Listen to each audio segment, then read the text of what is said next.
We are jumping right into a really dense, awe-inspiring theological text today by Dr. Robert Peterson. In this explainer, we're unpacking how Jesus' resurrection and ascension aren't just, dusty historical events. They are massive cosmic shifts that completely alter our personal reality and the entire universe. Seriously, if you thought the resurrection was only about life after death, well, buckle up. Dr. Peterson zooms this out to a scale that's just absolutely mind-bending. Okay, let's dive into this. Here's the roadmap for where we're headed today.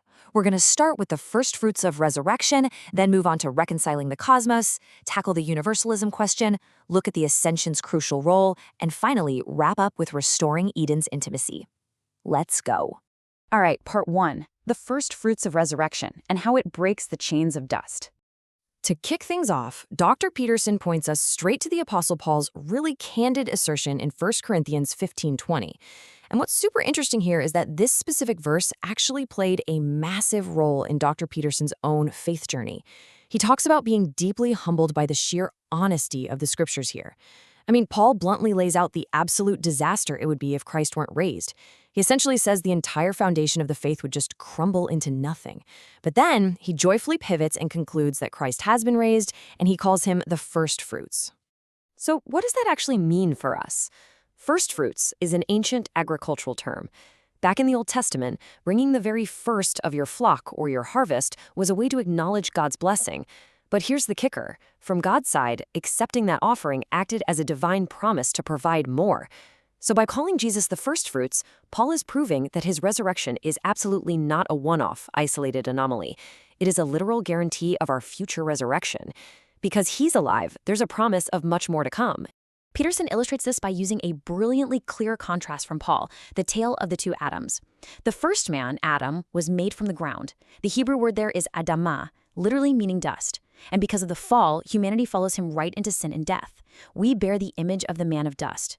But then we have Jesus, the second Adam, the man of heaven. Just like we were tied to the first Adam's fate, believers are now intrinsically tied to the second Adam's victory. We're going to bear the image of the man of heaven, raised in glorious immortal bodies. His resurrected life literally rescues us from the dust. Which brings us to part 2, reconciling the cosmos, a truly universal reclamation. Now, we zoom out. Listen to this incredibly sweeping statement from Colossians 1:20. God was pleased through him to reconcile to himself all things. That phrase, all things, is absolutely huge. In the surrounding text, Paul makes it crystal clear that the pre-incarnate Son created all reality. So when he says Christ reconciled all things, he isn't exaggerating. He means exactly that, the entirety of created reality. And this brilliantly illustrates what all things actually looks like on a cosmic scale. Drawing on theologian Doug Moo, Dr. Peterson clarifies that we aren't just talking about cosmic redemption here. It's total cosmic restoration. Yes, believers are saved, of course, but think about the angels. Unfallen angels don't need salvation, and fallen angels can't be saved. So Christ reconciling the angelic realm actually means he has completely defeated and subjugated those demonic forces to maintain his peaceable kingdom. Even the physical heavens and the earth are delivered from the curse. It's the whole shebang. Moving on to part 3, the universalism question. Does all things mean absolutely all people? This brings us to a major myth-busting moment in Peterson's analysis. Does this reconciliation mean absolutely everyone gets saved? He answers with a definitive no, and he proves it using 4 concentric circles of context. First, he looks at the near context in Colossians 1, showing that salvation requires a real shift in moral spheres, moving from darkness to light. Second, he zooms out slightly to the epistle context. Just 2 chapters later in Colossians 3, Paul explicitly warns that God's wrath is coming against rebellious humans. Third, zooming out to the broader Pauline epistles, like Romans and Thessalonians, Paul is incredibly clear that the lost will suffer punishment. Finally, expanding that 4th circle to the entire New Testament, Dr. Peterson anchors this argument all the way to the book of Revelation. I mean, the biblical story literally ends with humans outside the city of God. As Peterson bluntly points out, there simply is no Revelation 23 where everybody is eventually saved. We can't just rewrite the narrative to fit our modern preferences. The scriptures are consistent. Reconciling all things is about reclaiming the universe under God's sovereign rule. It's not about universal human salvation. All right, part 4, the Ascension's crucial role, the actual linchpin of salvation. Now, what's really fascinating here is Peterson's straightforward claim about how we view this event. Quoting Peter Tone, he highlights that most Christians have completely overlooked the saving significance of the Ascension. Think about it. We talk endlessly about the cross. We celebrate the empty tomb. But the Ascension? It's usually just treated as Jesus' dramatic exit strategy. But Peterson argues it's so much more than that. It is absolutely vital. First off, let's break down the mechanics of how it actually happened. If you read the scriptures, some use a divine passive, which implies God the Father lifted Jesus up. But then other texts say Jesus actively ascended on his own. So which is it? Well, Peterson elegantly resolves this by showing the Ascension as a beautifully cooperative work of the entire Trinity. The Father lifts and exalts. The Son actively ascends, perfectly in sync with the Father's will.